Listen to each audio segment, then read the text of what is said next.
Good morning प्यारे बच्चों। पिछली क्लास में आपको क्वेश्चन नंबर 15 तक के सवालों को समझाया गया था। अब इसके बाद में उसके आगे देखते हैं क्वेश्चन नंबर 16। देखिए 16 जो है ये आपके पिछले सवालों की तरह है, तो उसे आप खुद हल करेंगे। 17वें में भी देखते हैं, और 17वें में देखिए थोड़ा सा क्वेश्चन जो है अलग है, बाकी के सवालों से अलग इसलिए है क्योंकि अभी तक जितने भी सवाल दिए जा रहे थे उनमें हमें सततता की जांच करनी थी। यानी कि एक फलन दिया जा रहा था और उसकी हमें ये चेक करना था कि दिया गया फलन जो है वास्तविक संख्या पर या तो किसी बिंदु पर सतत है या नहीं। लेकिन इस सवाल में क्या है, इसमें देखिए दिया जा रहा है कि हमें ए और बी के उन मानों को ज्ञात कीजिए जिनके लिए एफ एक्स बराबर, यदि यक्स का मान 3 या 3 से कम है तो एफ एक्स बराबर ए एक्स प्लस 1, और यदि यक्स का मान 3 से अधिक है तो एफ एक्स बराबर बी एक्स प्लस 3 द्वारा परिभाषित फलन x बराबर 3 पर सतत है। यानी इसमें क्वेश्चन में दिया जा रहा है कि जो फलन है ये x बराबर 3 पर सतत है, और अगर ये फलन सतत है तो हमें यहाँ पर करना क्या है भाई, हमें ये करना है कि हमें a और b के उन मानों को ज्ञात करना है। ठीक है, तो ये तो क्वेश्चन हो गया। अब इस क्वेश्चन में करना कैसे है उसको आइए चलते हैं। अब देखिए चूँकि x बराबर 3 पर सतत दिया जा रहा है, तो यदि कोई फलन किसी बिंदु पर सतत होता है तो उस बिंदु पर उस फंक्शन की जो लेफ़्ट हैंड लिमिट है और जो राइट हैंड लिमिट है और जो फंक्शन की वैल्यू है, ये तीनों मान बराबर होंगे। ठीक है, यदि कोई फलन किसी बिंदु पर सतत है तो इसका लेफ़्ट हैंड लिमिट, उसके राइट हैंड लिमिट और उसकी फंक्शन की वैल्यू तीनों मान बराबर होंगे। तो हमें यहाँ पर ये तीनों मान निकालने हैं, यहाँ पर रख कर हमें ए और बी में मान ज्ञात करने हैं। ठीक है, तो देखिए लेफ़्ट हैंड लिमिट के लिए, लेफ़्ट हैंड लिमिट के लिए मान जो उसको इस प्रकार से लिखा जाता है, limit x tends to 3 minus. 3 minus का मतलब है कि 3 पर चेक करना है, इसलिए 3 माइनस। ठीक है, ऑफ एफ एक्स।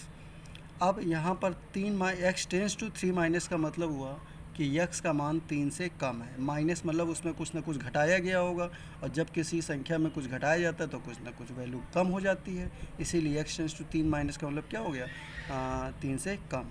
तो देखिए यदि यक्स का मान 3 से कम होगा तो फलन है ए एक्स प्लस 1। तो हमने एफ एक्स की जगह पर देखिए क्या फंक्शन लिया हुआ है, ए एक्स प्लस 1। अब यहाँ लिमिट अप्लाई कर देंगे तो इससे x की जगह पर 3 रखने पर वैल्यू आ जाएगी 3a प्लस 1। तो ये 3a प्लस 1 आपकी लेफ़्ट हैंड लिमिट की वैल्यू आ गई। अब इसी तरह से हम क्या करेंगे, राइट हैंड लिमिट को सॉल्व कर लेंगे। तो राइट हैंड लिमिट को लिखा जाता है limit x tends to 3 plus of f x. अब 3 प्लस का मतलब हुआ कि x का मान 3 से अधिक है। भाई प्लस यानी जुड़ना, जुड़ना मतलब उस वैल्यू से कुछ ना कुछ और बढ़ जाना। ठीक है, तो अगर x का मान 3 से अधिक है तो देखिए फलन में हम देखते हैं कि यदि x का मान 3 से अधिक है तो जो एफ एक्स है इसका मान होगा b x plus 3। F x बराबर क्या लेंगे, बी एक्स प्लस 3। तो यहाँ पर हमने एफ एक्स की जगह ले लिया है बी एक्स प्लस 3। अब इसमें जब लिमिट अप्लाई करेंगे तो x की जगह 3 रखने पर वैल्यू आ जाएगी 3b प्लस 3। ठीक है, 3b प्लस 3 यानी राइट हैंड लिमिट की वैल्यू आ गई 3b प्लस 3। अब तीसरी वैल्यू बचती है फंक्शन की वैल्यू। तो हमें फंक्शन की वैल्यू होती है एफ ऑफ ए क्या है, जिस पर हमें यहाँ पर सततता निकालनी होगी। तो यहाँ पर x बराबर 3 पर निकालना है, इसलिए एफ ऑफ 3 का मान निकालना है। तो इसका मतलब यहाँ x का मान 3 के बराबर है। भाई एफ ऑफ ए होता है, a बराबर 3 रख रहे हैं, तो यहाँ पर बराबर के लिए देखिए जब x का मान 3 के बराबर होगा तो उस जगह पर एफ एक्स बराबर होगा ए एक्स प्लस 1। तो यहाँ पर ए एक्स प्लस 1 में x बराबर 3 रखेंगे तो 3a प्लस 1 वैल्यू आ जाएगी। तो अब ये देखिए अब तीनों मान आपको ज्ञात हो गए हैं। ये यहाँ पर लेफ़्ट हैंड लिमिट की वैल्यू आ गई 3a plus 1, right hand limit की वैल्यू आ गई 3b प्लस 3, और फंक्शन की वैल्यू आ गई 3a प्लस 1। अब इन तीनों मान को हम समीकरण 1 में रखेंगे।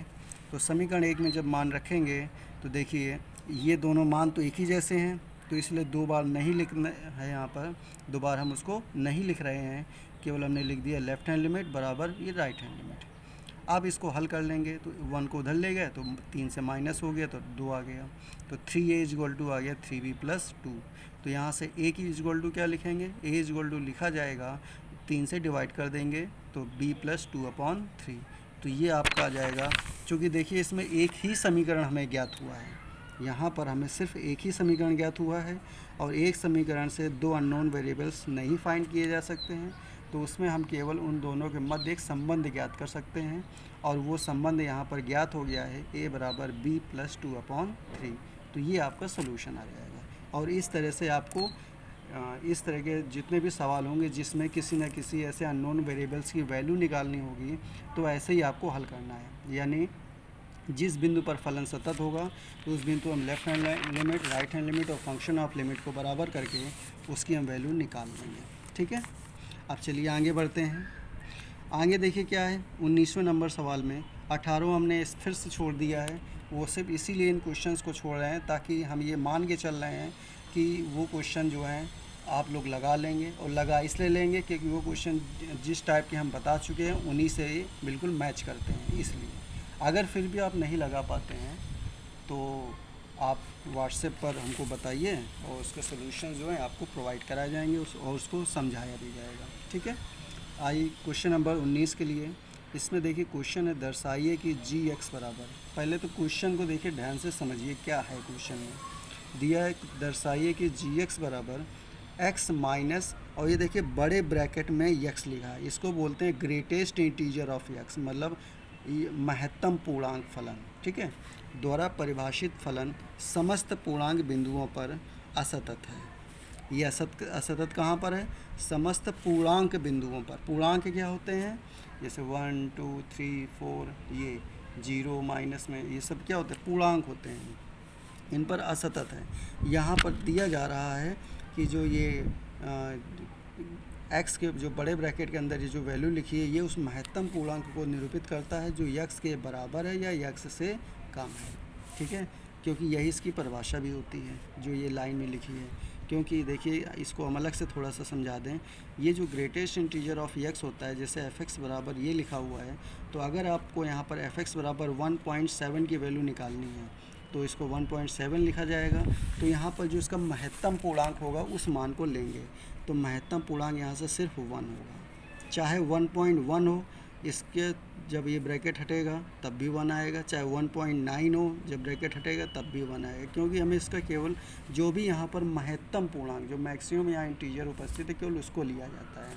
अगर यही चीज़ माइनस में लेते हैं तो माइनस में जो होता है, जैसे माइनस का 1 ले लेते हैं तो माइनस का 1.2 ले लिया, ठीक है ना, माइनस का 1.2 ले लिया, तो नंबर लाइन पे देखते हैं कि उसका नियरेस्ट क्या है, तो उसमें माइनस का 2 आ जाएगा। तो इस प्रकार से इस पर देखते हैं। ठीक है, तो ये हमने कुछ उदाहरण दे के आपको समझा दिया है। अब देखिए, चूँकि ये जो x है ये महत्तम पूर्णांक फलन है, इसलिए gx जो है सभी पूर्णांक बिंदुओं पर व्यक्त कर सकते हैं। तो हमने क्या किया, एक पूर्णांक ले लिया n, हमने एक पूर्णांक ले लिया n। अब ये क्या है, हम x बराबर n पर इसको चेक करेंगे। n क्या है? n एक पूर्णांक है, चूँकि ये पूर्णांक बिंदुओं पर इसको व्यक्त किया जा सकता है। ठीक है, तो x बराबर 1 n पर चेक करेंगे, तो n पर चेक करने के लिए हमने पहले इसकी लेफ़्ट हैंड लिमिट निकाली। लेफ़्ट हैंड लिमिट के लिए formula limit x tends to n minus, चूँकि n पर निकाल रहे हैं इसलिए n माइनस ऑफ f(x). ठीक है, अब जब इसमें n माइनस लेंगे तो फंक्शन तो वही हमारे पास है, x minus greatest integer of x। ठीक है, तो हमने इसमें लिख दिया और इसमें लिमिट अप्लाई करेंगे। तो पहले तो देखिए इसमें वो फंक्शन अप्लाई करेंगे कि जब लिमिट दो अलग अलग फलनों में लगती है तो क्या करेंगे, जैसे दो अलग अलग फलन, मतलब एक फलन x है और दूसरा फलन ये महत्तम पूर्णांक x है, तो क्या करेंगे, लिमिट दोनों में अलग अलग अप्लाई हो जाती है। ये आपको पिछली क्लास में बताया जा चुका है। तो इसी के आधार पर इसको यहाँ पर x में अलग लिमिट लगा देंगे और इस दूसरे फलन में अलग से लिख देंगे। अब यहाँ पर जब लिमिट अप्लाई करेंगे तो इसकी वैल्यू n आ गई। जब यहाँ लिमिट अप्लाई करेंगे तो ये कैसे आया उसको आप समझें, ये n माइनस लिखा हुआ है, तो जब n माइनस हो गया तो फिर n तो पूर्णांक जो था उसमें कुछ ना कुछ माइनस होगा, तो जब माइनस होगा तो उसका पिछला जो पूर्णांक होगा वही यहाँ इसका महत्तम पूर्णांक बनेगा।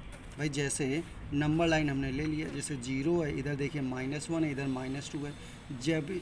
जब भी इसका इस ग्रेटेस्ट इंटीजर की जगह पर जब तक 0 के और आगे इधर हम बढ़ेंगे, ठीक है ना, जब तक 0 के आगे बढ़ेंगे तो वैसे तब तक की सारी वैल्यूज़ क्या करेंगे, -1 पर लाई करेंगे महत्तम पूर्णांक के लिए। ठीक है ना, और जैसे और आगे बढ़ते जाएंगे -2, मतलब उसके जैसे उसके आगे बढ़ेंगे तो उसी तरह से जब n में कुछ भी माइनस करेंगे यानी और इधर माइनस करेंगे तो उसमें एक और वैल्यू क्या हो जाएगी, उसका ठीक पहले वाला जो पूर्णांक होगा वो यहाँ पर अप्लाई हो जाएगा। तो यहाँ पर एन माइनस का मतलब क्या हो गया कि एन में और एक कम पूर्णांक, तो एन में एक कम पूर्णांक लेंगे तो क्या आ जाएगा एन माइनस वन। तो इसीलिए इसकी वैल्यू यहाँ पर एन माइनस वन ली जाएगी। तो यहाँ पर इसको सॉल्व कर लेंगे, माइनस का मल्टीप्लाई होगा तो एन से एन कैंसिल, और ये वन वैल्यू आ जाएगी। वन किसकी वैल्यू आ गई, ये आपकी लेफ्ट हैंड लिमिट की वैल्यू आ गई। अब आते हैं राइट हैंड लिमिट के लिए। राइट हैंड लिमिट के लिए केवल थोड़ा सा अंतर ये है कि एन माइनस की जगह लिमिट जो लगेगी वो एन प्लस लगेगी, फंक्शन वही होगा, तो लिमिट दोनों में अलग अलग अप्लाई कर देंगे। अब लेकिन जब एन प्लस होगा, जैसे 1.2 हो गया प्लस है तो पूर्णांक तो वन ही होगा, तो वही चीज़ एन प्लस चाहे जो भी हो तो उसकी वैल्यू क्या होगी एन आएगी, क्योंकि एन क्या है पूर्णांक है, ठीक है। और यहाँ पर ये तो डायरेक्टली एन रखेंगे, तो इसको हल करने पर एन माइनस एन कितना आ गया जीरो, एन माइनस एन कितना आ गया जीरो। तो यक्स बराबर एन पर लेफ्ट हैंड लिमिट जो वैल्यू आ रही थी वो देखिए आ रही है वन, राइट हैंड लिमिट जो वैल्यू आ रही है वो आ रही है जीरो। ये दोनों बराबर नहीं है, जब ये दोनों बराबर नहीं इसका मतलब एक्स बराबर एन पर सतत नहीं है, और एन पर सतत नहीं तो एन है क्या, ये पूर्णांक बिंदु है, तो इसका मतलब ये सभी पूर्णांक बिंदुओं पर ये जो दिया गया फलन जी अक्स है ये असतत है। और यही हमें इसमें सिद्ध करना था कि ये जो फलन है समस्त पूर्णांक बिंदुओं पर असतत है, ठीक है। इस चीज़ को हम फिर से एक बार दोबारा रिमाइंड करा रहे हैं आप लोगों के लिए कि देखिए अगर माइनस में 1.7 है, ठीक है, माइनस में 1.7 है तो इसकी वैल्यू क्या लिखेंगे, माइनस में हम 2 लिखते हैं, उससे हमेशा जो भी उसका पूर्णांक होगा उस वैल्यूज़ को लिखा जाता है। और अगर प्लस में 1.7 है तो इसकी वैल्यू क्या होगी 1 होगी, ठीक है। तो इसी आधार पर इसको समझाया गया है। तो ये आप क्वेश्चन अच्छे से सॉल्व करेंगे, और इसके बाद में अब इसके आगे के जो सवाल हैं वो आपके जो त्रिकोणमितीय फलन है उसकी सांतत्यता चेक करने के आधारित सवाल हैं, ठीक है। तो उसको फिर आपको अगले वीडियो में समझाया जाएगा। अभी आप इतना प्रैक्टिस करें और इसको अच्छे से सीखें। धन्यवाद।